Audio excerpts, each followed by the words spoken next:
Ladies and gentlemen, tonight, we are not talking about a chosen one born into greatness. We are talking about a boy who made one decision, and paid for it with his entire fate. This is the story of Yuji Itadori, the boy who swallowed a curse. Let's talk about the most catastrophic dinner decision in anime history. We're not talking about bad sushi. We're talking about Yuji Itadori, a guy with the kind of physique that shames professional athletes and a heart so golden it could solve the national debt, who one day looked at a sealed, mummified finger of an unspeakable evil and thought, you know what? I'll take a bite. This wasn't a quest for power. This wasn't a shonen protagonist screaming, I'll become the strongest. Into the heavens. No. This was a kid in a hurry, surrounded by the monstrous and the mangled, making a split-second choice to shield two near strangers. He swallowed a curse to save them. In that single, grotesque gulp, Yuji Itadori RSVP'd, yes, to a fate he never asked for, seating himself at the most terrifying table imaginable, the Unwilling Hero's banquet. And what a miserable banquet it is. Think about the classic anime hero's journey. Often, there's a call to adventure, a mysterious old man, a latent power awakening, a destined sword pulled from a stone. The hero might hesitate, but the path is theirs to walk. Yuji's story shreds that script. His call was a lethal monster in his school. His awakening was forcibly ingesting a Qian Nian old evil. His destined weapon is his own body, turned into a gilded cage. He didn't find a power within, he became a prison for a power that wants out. This is the core, brilliant tragedy of his character. His greatest act of selflessness instantly transformed him into a living, breathing existential threat. The Jujutsu Society doesn't see a hero, they see a time bomb with a kind face, a verdict of execution hanging over his head from day one. His inheritance isn't a cool technique or a legendary title, it's a death sentence and a tenant from hell who doesn't pay rent. This unwanted inheritance trope is one anime loves to play with, but Jujutsu Kaisen cranks it to 11. It's not like Naruto having the 9 tails locked away, a power that could be harnessed and, eventually, befriended. Sukuna is not a misunderstood beast. He is, by his own admission and actions, pure, undiluted catastrophe. He is the disaster. Yuji's body isn't a container, it's the seal. Every moment he lives is an act of containment. Every punch he throws, every step he takes, is performed while consciously sharing his skin with the embodiment of curses. The psychological weight of that is staggering. Imagine every time you feel joy, sorrow, or pain, there's a voice in the back of your skull, a voice only you can hear, mocking it, demeaning it, and promising to eviscerate everything you care about the moment he gets the chance. Yuji's heroism isn't in overcoming an external foe first, it's in waking up every day and choosing to remain himself against the corrosive presence within. The banquet metaphor extends to his relationships, too. He served a plate of impossible expectations. Gojo, the strongest, places a bet on him, seeing not just the vessel but the boy who could change the stagnant world of Jujutsu. But that's another weight, being the pet project of a godlike being. His classmates, Nobara and Megumi, become his first real friends in this brutal new world, but even that friendship is seasoned with bitter reality. They care for Yuji, but they can never forget what he houses. They fight alongside him, knowing the being that shares his form could turn on them in an instant. There's a constant, unspoken tension at their table, the joy of camaraderie, shadowed by the specter of betrayal from within. Their own ranks. Yuji isn't just hosting Sukuna, he's hosting his own complicated, fragile life amidst the chaos. And then there's the training, the courses, of this terrible feast. Every lesson in cursed energy, every black flash, is a double-edged sword. Getting stronger means being a better cage for Sukuna, but it also means the power Sukuna can potentially tap into grows. It's a horrific balancing act. He must become a master of the very energy that defines the monster inside him. There's no separate power source, no clean, holy energy to counteract the curse. He has to dive into the darkness and learn to swim without letting it drown him or, worse, without letting the other swimmer take over. His growth is never a pure, triumphant power-up. It's always laced with the question, am I controlling this, or is it controlling me? This brings us to the most gut-wrenching part of the banquet, the cost. Every real hero pays a price, but Yuji's tab is opened with his very first act. His existence becomes a liability. People die because of him, because of what he contains. The Shibuya incident isn't just a battle, it's the horrifying moment when the banquet table is violently flipped over. Sukuna takes over, and Yuji is forced to be a passive spectator in his own body, witnessing, no, facilitating, unimaginable slaughter. He returns to consciousness not to cheers, but to the smoldering ruins and countless corpses left by his own hands. The unwilling hero's punishment isn't just a fight he might lose, it's the absolute violation of his core principle, to protect people, using his own flesh as the weapon. The trauma of that is a wound that never truly heals. It's a course served at his banquet that poisons every bite that comes after. Yet, here's the incredible thing about Yuji Itadori, and why this trope is so powerfully executed. Despite it all, the death sentence, the internal monster, the trauma, the guilt, he keeps eating. He doesn't leave the table. He pushes the plate forward and asks for more. His resolve hardens. His original goal, to have a proper death surrounded by people, evolves into something even more profound. I will eat anything and everything. I will carry all of this curse. He accepts the unbearable weight of his inheritance and decides to use it, not for his own sake, but as a tool to save others until his last breath. He turns the prison of his body into a platform for his will. The banquet he never wanted becomes the stage for his defiance. So, when we talk about the unwilling hero's banquet, we're not just talking about a reluctant chosen one. We're talking about a young man who, through an act of pure compassion, condemned himself to a fate worse than death. We're talking about a daily battle for autonomy against an internal apocalypse. We're talking about a hero whose greatest fight isn't against the curses outside, but against the one smiling from the seat right beside his own soul. Yuji Itadori didn't choose his power. But in the end, he is choosing, with every fiber of his being, what to do with the cursed plate he's been served. And that choice, to remain kind in a world that has made him a monster, is what makes his journey one of the most compelling and heartbreaking banquets we've ever been invited to watch. To truly understand the gravity of Yuji Itadori's fate, you have to understand the world that forged it.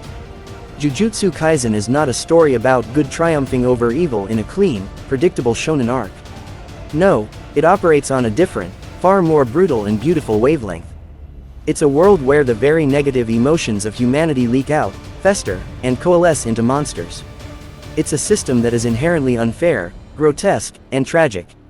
And Yuji Itadori, he is the perfect, living embodiment of that core philosophy. He is not an exception to the rule, he is the rule, written in blood and cursed energy. Think of the traditional anime narrative.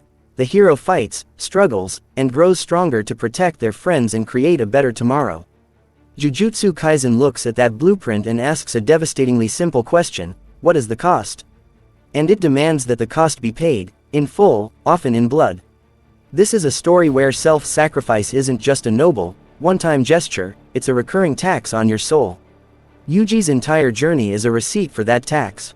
His first and defining act is a sacrifice, swallowing the finger to save Megumi and his friends. The immediate reward, a death sentence. The beautiful tragedy is that this doesn't break him, it becomes his defining characteristic. He is forever the boy who will give himself up for others, and the world of Jujutsu ensures that there will always be a higher price to extract. The beauty is woven directly into the horror.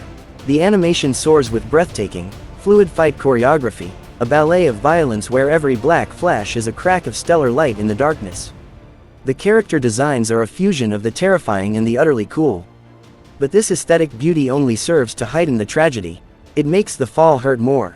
When Sukuna unleashes his malevolent shrine in Shibuya, it is one of the most visually stunning and creatively horrific sequences ever put to screen, a masterpiece of apocalyptic terror. And Yuji is at the center, not as the conqueror, but as the vessel, the powerless witness to artful annihilation. The beauty of the power is inseparable from the tragedy of its use. This series masterfully deconstructs the very idea of a cursed power. In many stories, a dark power is something to be overcome, purified, or mastered on the way to a brighter future. For Yuji, his cursed power is the tragedy. There is no separating Sukuna from his own strength. Every ounce of cursed energy he wields is kin to the energy of the King of Curses. His incredible physical prowess is a side effect of housing a disaster. His growth is not about outgrowing the curse, but about learning to bear it without collapsing under its weight. His fate is a closed loop. He must get stronger to control the monster, but getting stronger also makes the monster within him more potent. It's a tragic, beautiful paradox with no clean exit. Ultimately, Yuji Itadori's fate is the heart of Jujutsu Kaisen's beautiful tragedy. He represents the ultimate, compassionate soul thrown into a machine designed to grind such souls into dust. His kindness is his greatest weapon and his most exploitable weakness. The system uses it against him, over and over. His journey isn't toward a happy ending, it's toward a meaningful ending. The beauty lies in his relentless defiance, in his decision to find purpose within the preordained doom. He is determined to make his cursed existence count, to save as many as he can with the time he has left, to ensure that when his story ends, it won't be just a tragedy, but a testament. In a world drenched in suffering, Yuji Itadori's struggle is a stark, beautiful, and profoundly tragic reminder that sometimes, the greatest heroism isn't about winning the war, but about fighting with your whole heart, even when you know how the story is supposed to end. Let's get anatomical about Apocalypse. Yuji Itadori's existence is a civil war fought on the smallest, most intimate battlefield imaginable, the very cells of his own body. This isn't a metaphor, it's his Monday. He is, quite literally, a prison of flesh and resolve. One soul, two tenets. On one side, you have Yuji, a kid who believes in the good of people, who cries at movies, who wants everyone to have a proper death. And on the other, in the same studio apartment of his bones and blood, you have Ryomen Sukuna, a being of pure, hedonistic malice who views human life as entertainment, as something to be twisted, torn, and tasted for his own amusement. They are cosmic roommates with a catastrophic lease agreement. Think of the classic anime dualities, the inner demon, the berserk mode, the power that threatens to consume. Jujutsu Kaisen takes that concept and makes it horrifyingly literal and bureaucratic. This isn't a power that flares up in battle, it's a conscious, intelligent, and vastly superior entity that is always there. Sukuna isn't a raging beast, he's a bored, malevolent genius lounging in the parlor of Yuji's soul, offering commentary, making deals, and waiting for his moment to burn the whole house down. The prison is not just physical, it's psychological. Every thought Yuji has, Sukuna might be listening. Every moment of vulnerability, every pang of grief, is a potential window for Sukuna to mock him. Yuji's resolve isn't just tested in fights, it's tested every second he remains the warden of his own mind. The flesh part of this prison is its most brutal feature. This isn't a spiritual seal. Sukuna doesn't live in a magical locket around Yuji's neck. He is woven into his DNA, his cursed energy, his very physiology. Yuji's incredible, superhuman strength and durability. That's not just shonen protagonist luck, that's the side effect of a body reforced to contain a god-level curse. His body is both the cage and the evidence of the crime. And the most horrific violation occurs when Sukuna decides to redecorate. He can, at will, manifest a mouth on Yuji's cheek to speak, or an eye on his hand to see. It's a visceral, body horror reminder that Yuji is not in sole possession of himself. His flesh is a contested territory, and Sukuna can plant his flag whenever he pleases, turning Yuji's own form into a grotesque puppet. Which brings us to the resolve. This is Yuji's only weapon. The bars of this prison are made of his own willpower. There is no magical incantation, no secret technique that can evict Sukuna for good. The binding vow, the deal that allows Yuji to remain in control, is a tenuous piece of legal paper in a hurricane. Every time Yuji takes control back after Sukuna's outbursts, it's a monumental act of pure, defiant self. His resolve is the immune system of his soul, constantly fighting off the existential infection. After the cataclysm of Shibuya, where Sukuna seized control and massacred thousands, Yuji's resolve isn't broken, it's forged into something colder, harder, and more devastating. He doesn't just want to contain Sukuna anymore, he wants to atone for him. He internalizes the guilt of every single life lost, adding that impossible weight to the burden of the prison he must maintain. So, this prison is inescapable. The warden can never leave his post. The prisoner is too powerful to ever be truly eliminated. The only thing stopping a continent-level disaster is the unwavering resolve of a teenage boy who just wanted to save his friends. It's a stalemate of cosmic proportions happening inside a single human heart. Yuji Itadori's fate is to be the wall. He is the only thing standing between the world and the monster that lives under his own skin. Every day he wakes up and chooses to be Yuji, he is recommitting to that life sentence, reinforcing the bars with his grief, his guilt, and his stubborn, beautiful kindness. The prison is him, and his resolve is the lock. And as long as that lock holds, the world gets to see another sunrise. So here we are, at the heart of the matter. We've laid out the impossible banquet, the beautiful tragedy, the inescapable prison of flesh. All of it points to what seems like a foregone conclusion, a preordained, grim finale written in the stars and sealed with a cursed finger. Yuji Itadori is living on borrowed time. The higher-ups want him dead. Sukuna is biding his time. The world itself seems to demand his sacrifice. The narrative weight of Jujutsu Kaisen presses down on him like a tombstone. His fate appears to be a classic, Greek tragedy, the good-hearted hero doomed by the very act that defined his heroism. But this is where Yuji Itadori looks at the script, tears it to pieces, and writes his own line in blood and resolve. Because his true power was never about containing Sukuna. His true power is the spark that defies fate itself. It's the unquantifiable, uncursable force of his indomitable will. While his body is a cage for a king, his spirit is a rebellion against the very idea of a predetermined end. Think about it, every external system has declared his purpose: be a vessel, then be executed. A tool with an expiration date. Yet, what does Yuji do? He takes that cursed existence and he wields it. He makes a choice, the most human choice of all. He finds meaning in the meaningless. His goal isn't to avoid his fate, it's to crowd that fate with so much purpose, so many saved lives, that when the final curtain falls, it won't be a tragedy of waste, but a testament to sheer, stubborn will. I will eat anything and everything, he declares. This isn't just about swallowing fingers, it's about swallowing all the pain, all the guilt, all the suffering, and using it as fuel. He is determined to burn himself out not as a failed container, but as a beacon. This is the core of what makes him a shonen protagonist for a darker age. Traditional power-ups in anime are often about unlocking new levels, accessing hidden reserves. Yuji's most profound power-up is a psychological one, the hardening of his resolve into something unbreakable. After Shibuya, he isn't broken by the trauma of being Sukuna's puppet, he is, in a horrifying and awe-inspiring way, liberated by it. The worst has already happened through him. Now, there is only forward. There is only atonement through action. His punches carry more than cursed energy, they carry the weight of his vow to save people, to make his cursed life a net positive for the world. Every black flash he lands is literally a spark of divergent probability, a critical hit that exists outside of normal power scales. It's the perfect metaphor for his entire being. In a world of set rules and cruel fate, Yuji Itadori is the critical hit, the statistical anomaly of pure will. He redefines what it means to be strong in this universe. Gojo is strong because he was born a god. Sukuna is strong because he is an apex predator of cursed energy. Yuji is strong because he chooses to be, every single second, against every biological and metaphysical odd. His strength is an act of continuous rebellion. He looks at a destiny of being a cog in a cruel machine or a tomb for a monster, and he says, no. I will be a shield instead. I will be a weapon aimed only at curses.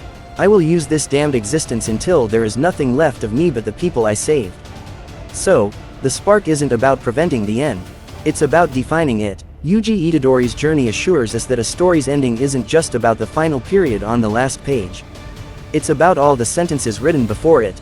He is writing his story in saved lives, in protected friends, in every curse exorcised with the very power that was meant to doom the world.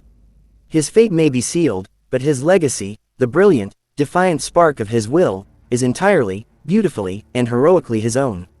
And as long as that spark burns, his tragedy is also his ultimate, breathtaking victory.